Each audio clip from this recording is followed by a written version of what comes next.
Welcome to the History of 40K, a 40K Lorecast series with John Barsati and Brad Chester. This guy. On today's episode, we'll be talking about the second edition of the game. Joining us today is another old person, Brian Horton, who's been playing the game potentially twice as long as some of you have been alive. Welcome, Brian. Thank you for having me. I appreciate it. Thanks for making me feel older than I actually am. But yeah, we were joking at the store the other day that one of the young gentlemen who is playing is 17 years old, and I was like, "Oh, you could be my grandkid." Yeah, it's not fun when you meet people who are younger than possessions that you actually cherish and utilize consistently. Oh, that is funny because we did that multiple times at Salt City, which you can still buy tickets to, I think. Absolutely. Yep. SaltCityGT.com. Well, with last Salt City I went to, I was putting models on the board and my opponent, and I looked at him, I go, "How old are you?" And I go, "Half the stuff on the board currently is older than you are." For those who are new to this, the History of 40K is a bi-weekly show focusing on the history of the game Warhammer on the tabletop, with a focus on tabletop, video games, movies, etc. But primarily, we're going to be focusing on the editions of the game. So with that, before we get going, Brian, why don't you give people a bit more information about yourself, like who you are, how long you've been playing the game, etc. So my name is Brian Horton. I am from the central New York area, Syracuse area. I have been playing the game actively since second edition. I did buy some stuff during the Rogue Trader era. But luckily, the shop owner that was there was nice enough to tell me not to invest too heavily into books because there was a new edition coming up within a few months of when I was getting into the game. And the way I honestly got into the game, I was in a comic and hobby shop. I was buying some D&D minis for a campaign that we had going. I picked up a box of Space Marines. Mm-hmm. And a guy at a table went, "Oh, are you interested?" And I was like, "I love games and these models look cool. Come over here and roll some dice with us." And legitimately, I went over to the table. I had no idea what I was doing. They were just pointing, saying, "If you do this, you could kill that. You need to roll this." All right, then you need to do that. Yeah. And I just went, "Well, this is fun. And these guys are really cool." Got telephone numbers from all of them to give them calls because we didn't have any other way to get hold of them at that point in time. Landline telephone numbers. Yeah. Absolutely. Landline telephone numbers. Because we all exchange numbers like, "Oh yeah, you can call me." No. No, it was I will flex just a hair that I had my giant 12-pound cell phone in a bag. Car battery, baby. I had one. Where I paid 45 cents a minute to talk to people. But in the good fun of things, my buddies got me into the game. I'm still friends with a couple of them.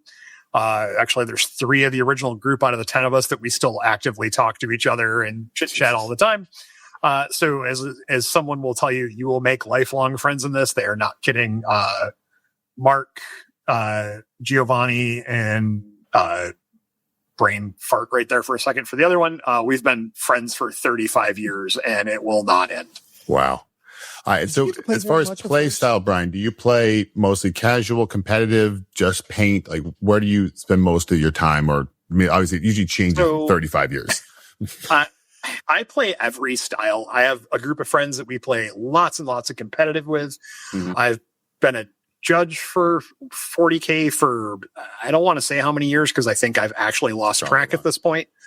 I really love competitive 40K, but I also like the narrative side of things. I have 3 friends that we have a Crusade game going that we've had going for 4 months. The group of us just play, and I have a friend who only plays Guard Infantry. So it's been super fun playing with him and setting up a Crusade where it's like Guard Infantry. There's a tank shortage. We're on Valhalla doing all of that. And I love to paint. I don't get to do that as much as I would really like, but I work inside an art store, so I get some some good opportunity to do some painting. I just finished painting a ton of Age of Sigmar terrain for the Salt City GT to upgrade all the terrain there. Wow. And it's been a super fun time. I love this hobby. I'm what I would consider an all-around rounded hobbyist when it comes to Warhammer, where I like the lore, the hobby, the gaming, and the whole tabletop experience from beginning to end. Now you're just styling on us. One more important question is, which armies do you play and which one do you play the most? So I play Tyranids by far, absolutely 100% the most. I'm waiting to see if you're going to lie to John, you dirty bastard. Yes, he plays Tyranids the most. What armies do you have, Brian? I mean, as you can probably tell from the wall behind me that just has random boxes stapled to it, I may or may not have a lot of armies. Yes. I do have a ton of stuff. At the current point in time, I own something for every army in the game. Yep. Some armies are complete armies that I play and do stuff with. Others are, I have some cool models for the armies. But like I have an unlimited amount of Tyranid models. I have probably 40,000 points of various Space Marines. I have a complete Tau army, complete Necron army, complete GSC. So when you say complete, for newer people, when you say complete, as in you own every model? As in I have every model to the extent that you can have it. I'm going to give you guys this one. No, watch this. One of my favorites that happened fairly recently, Zoobs and Brian are looking for something. I don't even know what they were looking for in Brian's stuff, and found an entire another Marine army that happened to be just under some stuff while they were, by the way, not even the thing they were looking for. Zoobs just comes out with treasure. Ooh, you have like thousands of points of Terminators. Brian just goes, oh yeah, cool. Just moves on. Look, I fully admit that I have a problem, but it's not a problem because I admit to it, right? Exactly. See? Also, you're on my wavelength now. I like your style. I mean, to be fair, I own a lot of 40K. I own about 60 something thousand points of 40K. Brian makes that just sound cute. All you should have said was luxury. Well, it's like it's like the multimillionaire has a yacht, and that's me. I'm pointing my yacht. I'm all proud of my yacht. And then the billionaire comes through with his yacht. That's Horton. It's like, oh, that's an adorable amount of points of Warhammer. Let you know there are. Also have to take into account that I have worked in the industry for a long time. I have played the game for a long, long time. So you just kind of amass things, and you made a joke before we started recording about calling me Horton. Yeah. And it's not wrong. I do have a plethora of stuff. I run GTs and do all that. And, you guys who are from the Lorecast who went, oh, Brian, can you just, show up in Detroit from Syracuse with, 60 tables of terrain? And I went, well, sure, not a problem. What? I thought that was a perfectly normal ask that I could do. What I like, Brian, though, is that for maybe people haven't done the math yet, because I have, you could theoretically play in a GT against yourself. As in the sense, you could actually outfit 80 armies. Oh. I don't think I could outfit 80, but I probably could do 20 to 25. So you can do an RTT. So you could just build your own RTT easily, where everyone has to show up and pick up one of Brian's lists. No, I've been to events where I was using your models as well as at least 5 other people. So I will say there was a GT one time where I had 6 unique armies that were from different factions in it, and I was only playing one of them. Nice. Yeah, I want to throw us off just a little bit here, because I'm going to go into the editions before we move just a second, because first edition wasn't first edition. First edition was Rogue Trader, but first edition 40K was more of a role-playing game. It was very much, Rogue Trader was a skirmish game with a role-playing element. Yeah. It was not a technical war game to what we know Warhammer to be these days. It was definitively different, but it had a lot of the stuff that currently exists in the game, just in different iterations. Yeah, I mean, I didn't play it, but kind of when I've looked at it, it reminds me of, actually, it does remind me of original D&D. First edition D&D, where you were, which is you had moving, miniatures, you're moving your pieces, and it was more of a combat. It was less of like a role play, more of a combat style game, but there was a role play element to it. But yeah, so that's why we're starting on second edition for everybody, because it's the first one you'd recognize. If we were talking about Rogue Trader, the D&D people would be like, hey, this is cool as hell, and all the Warhammer players would be like, I have no idea. I mean, if you're talking about second edition, yeah. So this is actually the second edition box set right here. God. In the grim darkness of the future, there is only war. I also want to point out in that picture, it's not that grim dark. It's just for the record. There's a lot of reds and yellows there. It's very early. Think about this. When did they make the transition to the actual grim dark? Because originally it was super bright. Everything was yellow. Yeah. Yeah. Like they're, just to give some references, as I'm pulling stuff out of a box set that was just sitting here. That's probably the most grim dark, familiar picture from the old days. Yeah. And, you got, your Codex Imperialis, which is, definitely, bright. Look at that power fist. I mean, nothing. There is definitely some ridiculousness in this. I mean, if you're just looking at like the crazy orc bolters, and everything, it's just so over Buck Rogers and overdone. I mean, I know it is. It's Buck Rogers. But yeah, let's jump into second edition then. So this is again, so for people who don't know, 1987 Rogue Trader comes out, and that's the hybrid version. And this is what we were talking about earlier. It's more of D&D. If you were looking at it as a current player, it's going to more resemble D&D. Then in 1993, Warhammer second edition releases. And this is 1993. So everyone understands there are no cell phones. There is no internet. Your music is cassette tapes and CDs are new. Movies, they're in the theater or on VHS. This is a very different era. And one of the pieces I really wanted to bring Brian into this on is picking things up in this era was different. You had magazines and catalogs. That's how you learned something. We could spend time on Columbia House Records if we want. I'm sure all three of us use that quite a bit. One of the biggest things is the tournament scene was so wild for back then. Yeah. Because of the fact no cell phones, no internet. And if you found a trick, it was an actual trick. Like right now, somebody finds something and 11 minutes later, it's in everybody's army on the entirety of the US. Yep. Back then, if you had your super secret tech in Syracuse, New York, it was actually super secret tech in Syracuse, New York. So. Absolutely. Let's start off with how did you actually, so you mentioned earlier you were in a random store, people were playing it. What was it like learning it? Like, how did you learn the game back then? So when second edition box set came out, got it the day that it released, and we spent an obscene amount of time over a weekend. I think there was 5 of us. One person was kind of being the rules person of the game and kind of GMing it for us. And we legitimately made 8.7 million mistakes. And restarted games and tried again. And I will admittedly say that for the first probably 2 games we played or 3 games we played, we kind of ignored the close combat phase and tried shooting each other off the board because we didn't understand it at first. Yeah. Not that I was, an idiot by any stretch of the imagination, but we read it and went, well, that's confusing. And then we read it more and more. And by the end of a weekend in which, when I say we played, each game took like 4 to 5 hours. Yeah. We started on Friday night.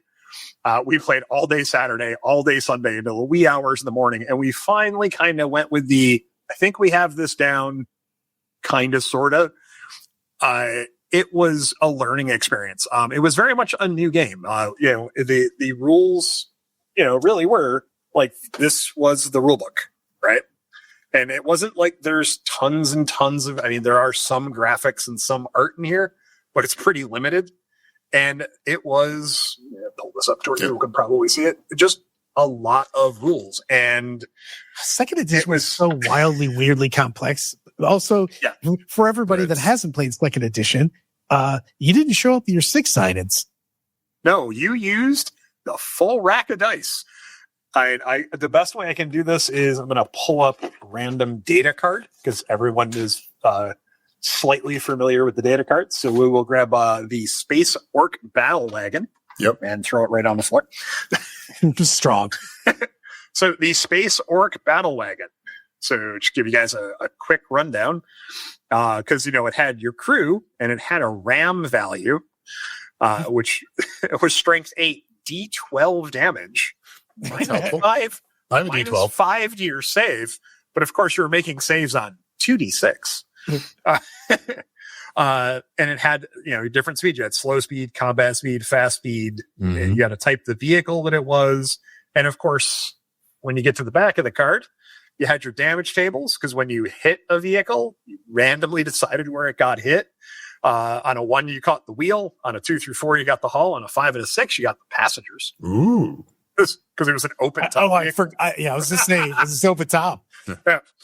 So you could technically hit and each card had its own, like, this is the result on the damage table. So it was good fun, but it was, yes, your rules were on a card, but it was crunchy. It was extremely crunchy. There was a lot of fun to it. And because things had D12 damage and different armor penetrations, you could have armor values of 20. Yeah. Oh, God. And armor values were very much, if you were to equate it to the toughness of the vehicle. Oh.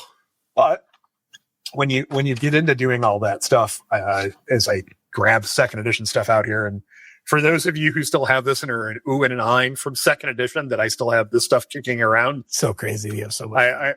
I do. And if you look, this was the full sheets for close combat weapons, pistols. God, I forgot about these. Heavy weapons. Dude, they had so many dice. Melta had a G20 plus a D8. Yeah. So just to go with a standard blade and saw had strength of the thing plus D6 for armor penetration. But if you had a bone sword, so Tyrannus had bone swords, it was D6 plus D12 plus 6 to get through armor. So you were having some fun, and everything was just a little bit interesting. And there was some stuff where it was armor penetration special, see main rules. Yeah, yeah, that's true. I do. There was also so many. You're not giving them the full spectrum of the saves though. Saves on 2d6. Whoa! You didn't put in my dodge save, my invuln save, my displacement, your parry, or my displacement if everything went away. We'll do an entire episode on scatter dice at some point about how awful those were. They're amazing, but awful. Yeah, I know you have them. Brad and I disagree heavily on templates. But you disagree. I've never liked scatter dice. I like templates. You and I disagree heavily. I hate templates. He hates templates. I love them. Look, and you go back, this is back to the paper template day where they weren't clear, and you had to determine, was a model partially hit, fully That's hit? why I hated them. Whole base covered. Yeah. Was it in the center hole? Because if it was fully in the center hole, that model was absolutely. That model's gone. Yeah. Full gone. That model doesn't exist anymore. Yeah. And it was super fun. I was really hoping I had the paper Dreadnot here, but I don't have one close. I forgot about that guy. But yeah, there was a cart when you got the starter set, because the Dreadnot was a metal model for the orcs. Yeah. There was a little cardboard standee cutout of the Dreadnought. I actually think I gave that to a friend not that long ago, just because he was a huge orc fan and I wanted him to have one. I would play with it. I'll be perfectly honest. I would put that in the board and say, look, legal model. GW made it. Legal model. It's my Def Dread. It's good to go. Yeah. And super fun game. Big difference. We played 1,500 points. Yeah. Which sounds like nowadays you're like, wow, that's crazy amount. But I can tell you, my standard list for my Tyranids was a Hive Tyrant, 2 Carnifexes, 2 units of Tyranid Warriors, and a unit of Gargoyles, and a Lictor. Yeah. That was my army. That was the fast back then. Entirety of my army. Yeah. The games took, once you had the rules down, which that took a little bit to get down. It took a while, but you can usually get a game done in about 2-ish hours. Sometimes faster. Just depended on the amount of close combat you were having and what armies were facing each other. But my favorite memories are in this game are from second edition. Sometimes I have lots of memories from again, I've been doing this since the very early 90s, and I have tons of fantastic memories. But one of my favorite memories comes from a second edition. My buddy Randy. Who has, I swear, he's been using the same D6 dice, by the way, since the 90s. He still owns them. They are, right, and he swears that he's never going to change them because those are his Dark Angels dice, and that's what he's using. Chaplain on a bike with a Vortex grenade was the bomb diggity space grenade. They were amazing. Especially for some of us that love the Vortex grenade. It's the best weapon in the game and should come back. It deserves to come back. The Vortex grenade, which I swear I have the card around here somewhere and stuff, but the Vortex grenade, basically anything it touched just died. Yeah. It was here. I want to get a second opinion on this because I told John because he wanted for our tournaments to bring back. All right, let me set it the stage better. So I think the Vortex grenade should be a mission again. And I think it should be a mission that's only played in the championship round of GTs and majors. Because I want people spots would be at that point in time. I want people to have to run away. There it is. You got it. I recognize that thing. I know that card. I know that card very well. But I think the Vortex, but the thing is to be fair, like this is what, when we look at the game today versus the game back then, I argue the game was funnier back then. It wasn't necessarily funner. It wasn't necessarily more fun, but it was funnier because you had crap like this. Yep. I like that you used to also have to play on just kind of whatever. Everybody's used to right now playing on this specific terrain and everything. Yep. You got to remember that you played on a different table pretty much every game. Well, actually, let's talk about this. So a couple of things I want to get into is second edition. First off, Brian, what factions were available in second edition? So you had Blood Angels. You had the Angels of Death, which were Blood Angels and Dark Angels. You had Ultramarines and Tyranids. Space Wolves. Space Wolves. Squats. Yep. The squats are there. Yep. You had Eldar. Eldari crap. Yeah. Imperial Guard. Mm-hmm. And Sisters of Battle. Sisters were there? I thought the Sisters were later. Sisters of Battle had a second edition codex. Oh, really? Wow. I did not know that. They came out in metal a very short time, if I remember correctly, that they were out in second edition. But yeah, Sisters had, there was the iconic canoness standing on the cover with the sword out. Oh, yeah. Oh, wow. Red and I thought they were third. Cover. Uh-huh. Yep. That'd be Necrons and Tau were third. Yeah. And so the other question I did want to ask you is, where did the rules come from? So we've got the rules in the rule book. That's it? Just rule book and data sheets? And White Dwarf. Okay. So the White Dwarf. White Dwarf got most everything new got introduced in White Dwarf. White Dwarf was not just like, hey, I might pick this up. Yeah. No, you had to have White Dwarf. Had to have White Dwarf. It was one of those things of you bought your White Dwarf every month for, $5 or whatever it was back then. And it normally had like a battle report in it, a scenario probably, potentially new rules for a model in your army. Hey, full armies sometimes. Or Sisters came out. The Sister, like in third edition, the Sisters came out in the White Dwarf before they came. When Tyranids really just got their rules slowly through White Dwarf because of Space Hulk, the Hunter Slayer coming out, which was the precursor to the Termagon. Yeah. You had Tyranid Attacks, which had Tyranid Warriors in it, which, were impressive. And this is where I'm going to go just to show you some second edition models. When I say Tyranid Attacks, this was now granted they were on square bases back then. I've rebased stuff obviously and over the years, but this was the long neck warrior and he was plastic. And then of course we upgraded him to metal. And then you got, your metal Tyranid warriors. Oh, look at those hands. Look at claws, dude. Oh yeah. Those are my God. Rending claws just look like he has like our very big gardener gloves. And then just to give some concept to, this was our Hive Tyrant, which looks the same, just small. I will say the Hive Tyrant looks about the same. And then if you take them up next to the current Hive Tyrant, the new one may be Head and Shoulders. This is the rad size. I was waiting for that. There it is. And then, of course, we had what was a lot of people call the iconic, one of the two iconic Tyranid models.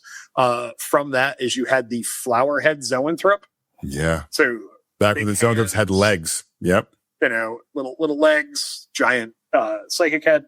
And then a model that people thought didn't exist until 6th edition when the Exocrine came out in plastic. That's not true. In 2nd edition, we had the Exocrine, the armor cast Exocrine, which is a big solid chunk of resin made by a secondary market company. Actually, GW did not own armor cast. They made models for Warhammer. Yeah. That the rules were only in White Dwarf, or if you bought the models, there was a sheet inside the box. That was one of the worst things about 40K. No, really, I hated that. When someone would come with a printed off rules, and it was the worst print ever, was all shaded, terrible. Yeah. Looked like it was written in crayon. We printed that on our dot matrix printer, so you got to understand. Yep. That's what I was going to say. Yeah, exactly. Yeah. Oh man! No, all right, so it was super fun edition of the game. So how did you play the game then? There's the other question is that people want to know is like, okay, so we're setting up. You and your friends are going to play in their house. How did that happen?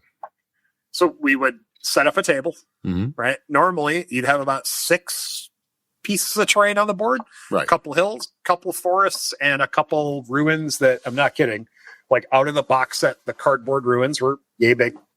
Oh, God. Remember it was Dawn of War all the time. Just to give you an impression, that's the side length of my finger. That's how tall the ruin was. And then we would shuffle up the mission cards. Yep. And draw a mission. And this is how you played the game, and this is how you won the game. All your missions were in the base rules. There was, I want to say there was like 6 missions. Mm-hmm. There was missions added through White Dwarf, which I clearly... Yeah, I remember that now. That's what it was. Yep. Yep. And so you would go through and like engage and destroy was, very much, purge the foe of now without secondary cards of, hey, your primary objective, destroy enemy forces wherever possible, minimize your own loss, in addition to the normal victory points you gained, which were how many points of your opponent's army you destroyed. That's right. It was a kill game back then. The big thing was you did need to kill your opponent's models, which is what made some of the armies tough. Scored points. Yeah. Mm-hmm. Look, if you wanted to kill, you wanted to get your opponent, they're playing Chaos Space Marines and they had a possessed demon prince. Yeah. Or a demonically possessed lord who was, 300-400 points. You wanted that model gone because you got points for doing that. Yep. But on top of that, there was the differential between the two on how many victory points you scored. Oh, yeah. And then each enemy squad destroyed, you got an additional point. But for each enemy vehicle you destroyed, you got an additional point. Mm-hmm. For each enemy character killed, you got another point. And this mission had no secondary mission to it. That was such a big thing when I give Adepticon props because primary, secondary, tertiary was a mind-blowing event in 40K. It was like nobody, you just played that. To be fair, the reason you had to do it for people who didn't play back then was some armies, you just rock up to a table. It was over because you just couldn't score the points and they could. There was just some stuff and let's talk about that. How balanced was 2nd edition, Brian? Oh no, it wasn't balanced. Balance. I will use the orc truck as the example of balance. Hey! It was a wonderful rule. So, an orc truck could transport as many models as you could fit on it. But if when you moved it, they fell off, they died. Yeah. So you would see orc trucks, and I mean, the orc truck was, yay big. It was roughly, it was tiny.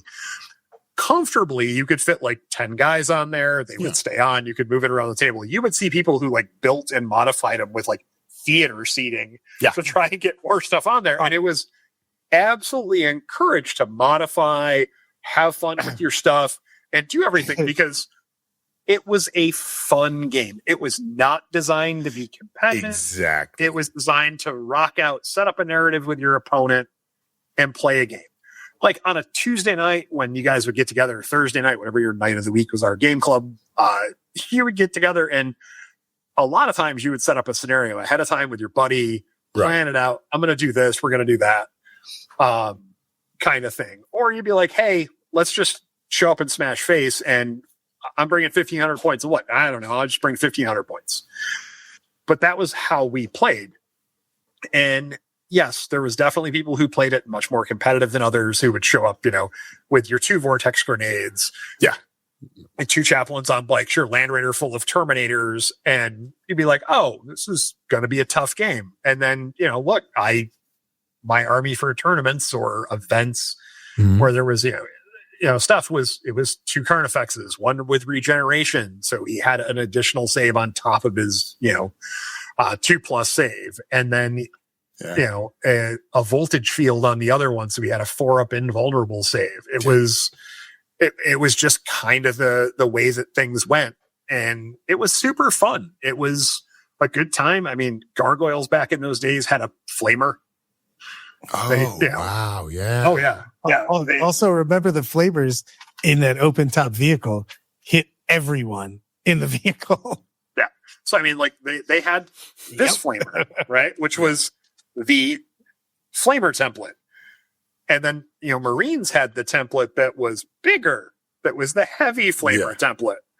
So there was a lot of interesting, and just to give people credit, there was also the very few things that had the little tiny hand flamer template. Yeah. So it was a super fun time. And a lot of it was because there was no pre-measuring. Yeah. Right. Pre-measuring was not a thing. You kind of had to know the board, and you were playing on a 6x4 mat. So, much bigger mat than what we play on now. Mm-hmm. And, by the way, our mats, the vast majority of the time were either cutout felt because, I was young. We were in our pre-money days of earning actual cash. Yeah. We spent our money on the models, and terrain was kind of tertiary. We had cutout felt. If you splurged and bought the official GW grass mat, which is basically a big, heavy piece of carpet that was flocked. And you started learning based upon all right, so my opponent can deploy 12 inches in on the board. He deployed right on the line. I moved 6. I'm this far away. And you became a game of knowing your range, because when you declared something, you couldn't go, oh, am I in range? You were like, no, I'm going to shoot my bolter, which has a 24-inch range. And you measure it and you go, crap, I'm not in range. All right, well, that guy didn't shoot his bolter. Oh, well. Yep. And because you had to know your distances. You had to be able to gauge that. Well, the best is when you shoot the log ones, though. One of my favorites is, John, I'm going to shoot you across the board with my missile launcher. And then you just measure out the 48 inches, but you don't care about that. What you're looking for is how close are the rest of the guns from the next thing. Exactly. So there was ways around everything. And of course, on top of that, there were guess weapons. So guess weapons were, a lot of it was guard artillery. You would just be like, what's the range on that? Well, it has a minimum of 24, so I can't shoot you if you're that close to me. Yep. But the rest of it's infantry. It's a basilisk. What's its range? Infinite. It just can shoot anywhere in the room that I want it to. But I have to guess how far it is away.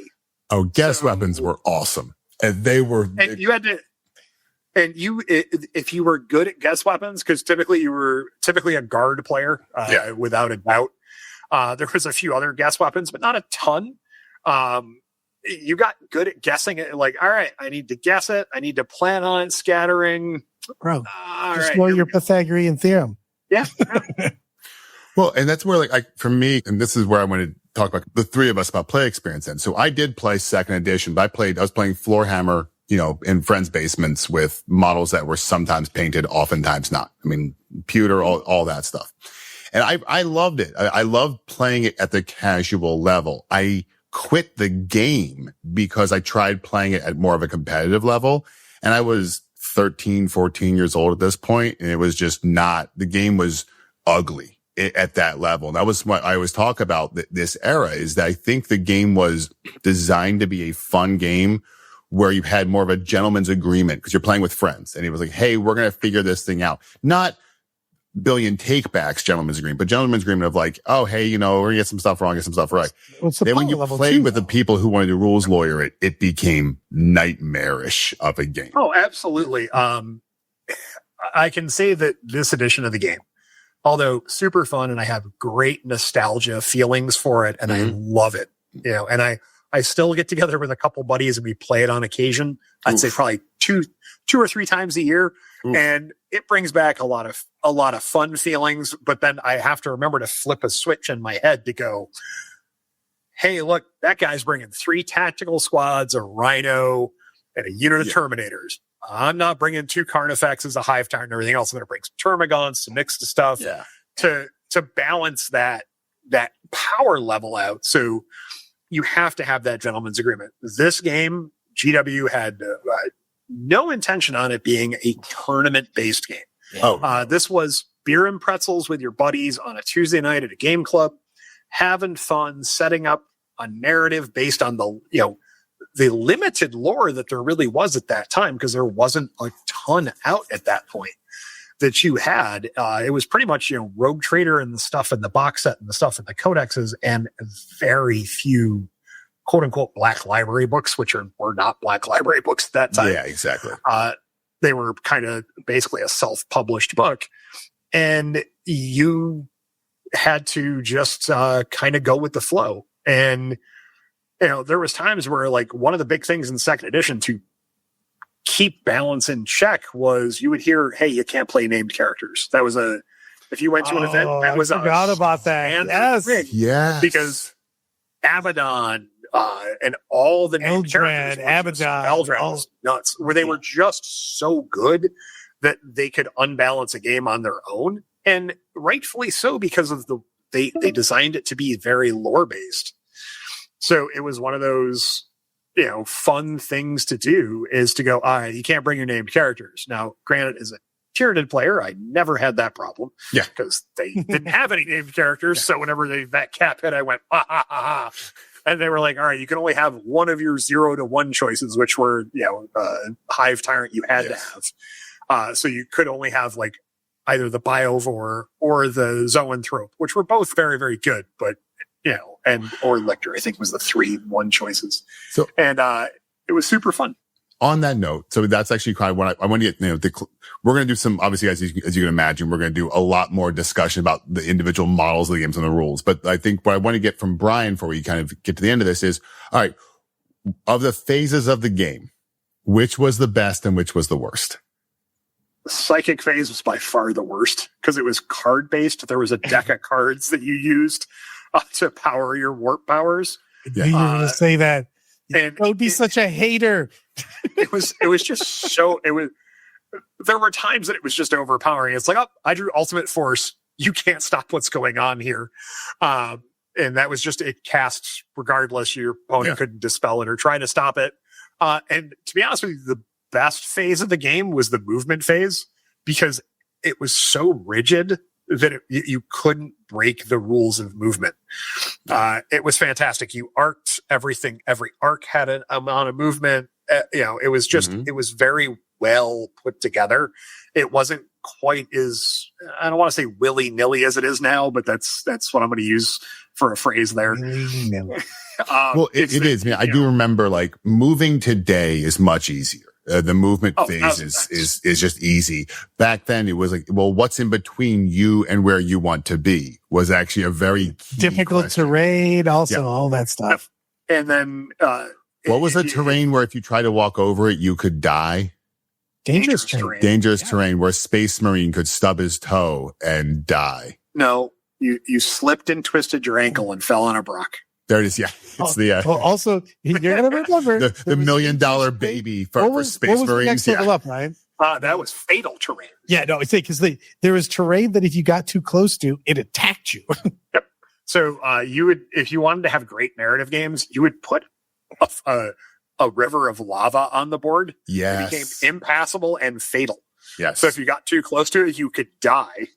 And it was also impassable, so you couldn't go over it. You had to go around. And then you could tank shock someone into it.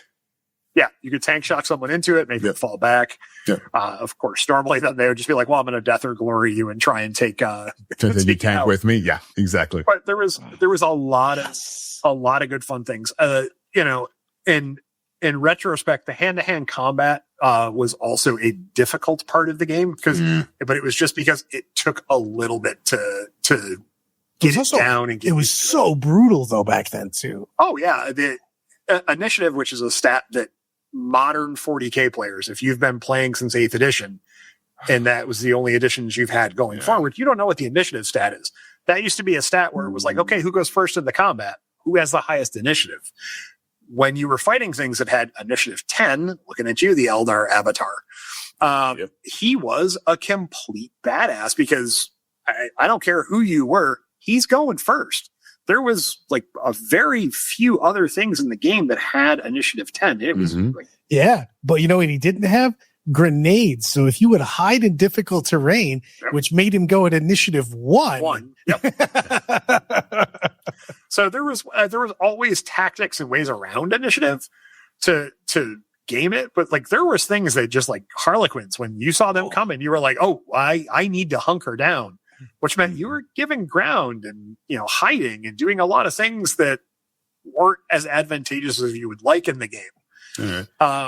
And there weren't objective markers. There wasn't a lot of that stuff in the game. It was really just beat the crap out of your opponent. And that's why you said, fun. I mean, again, I'm a little bit younger than you, not massively, but it was the same thing. It was, there was a natural, like almost like pubescent boy, you know, to it of like, so what are we going to do? Oh, we're just going to kill each other. Oh, because this is before, by the way, Mortal Kombat has come out, everybody. Like this is our first, like this predates all of those things. It was this or Risk, and Risk is, I'm sorry, Risk is boring AF.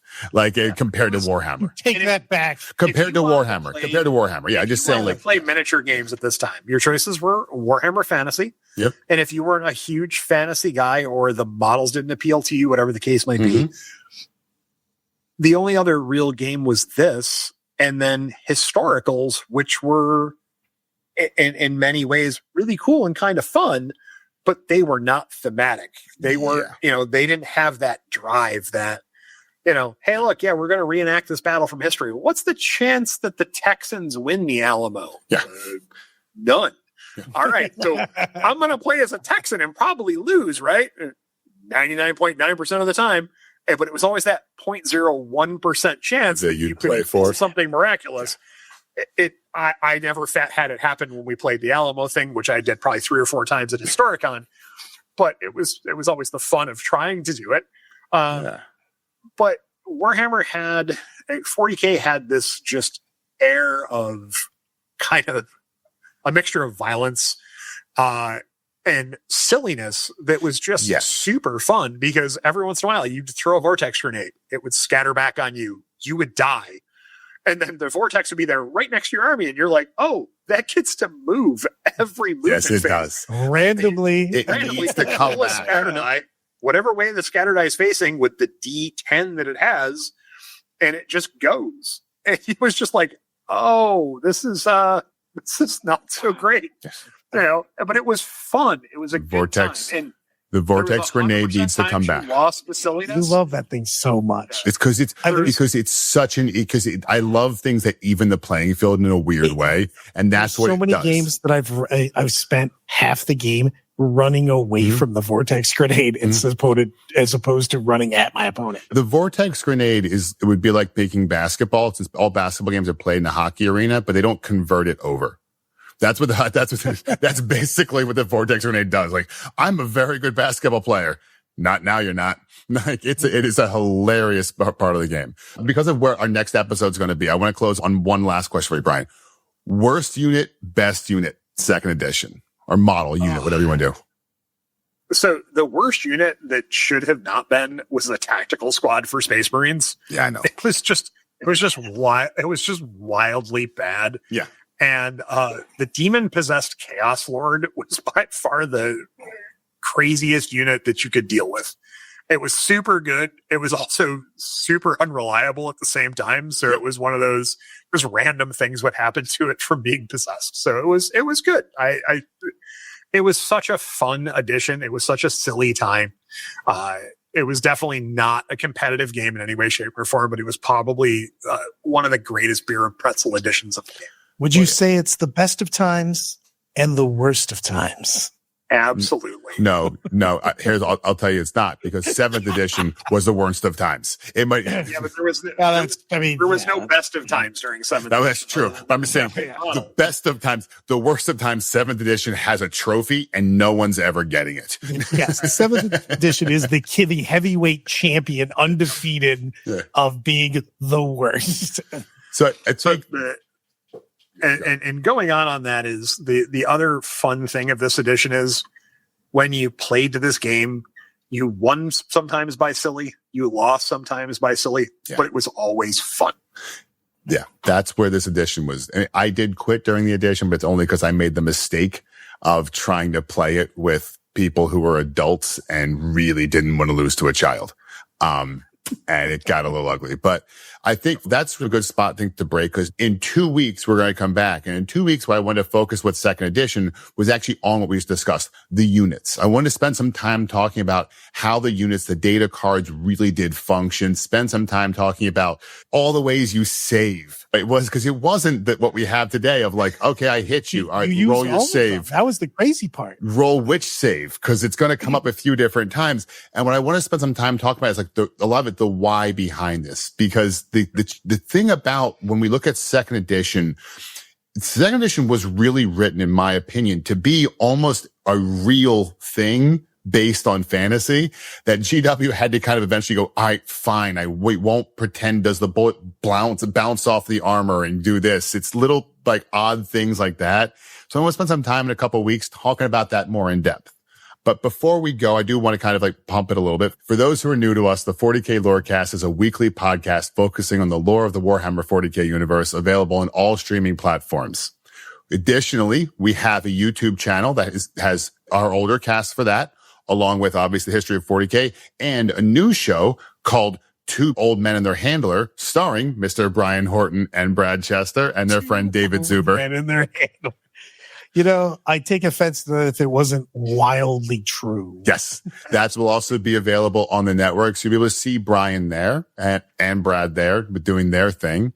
And then Brian's also, if people are looking to play the game competitively and you're anywhere near the Northeast, play in Brian's events. They're really, really, really good. Yep. The saltcitygt.com. Yeah, you can sign up for an event coming August 1st, 2nd, and 3rd in Syracuse, New York, where we have Warhammer 40K, Warhammer Age of Sigmar, and Marvel Crisis Protocol as well. Yep. So, but with that, I just want to thank you all for being there. It's our 2nd show, so it's only going to get better. So tell me how to live my life. All right. See you all next time. Take care. Bye.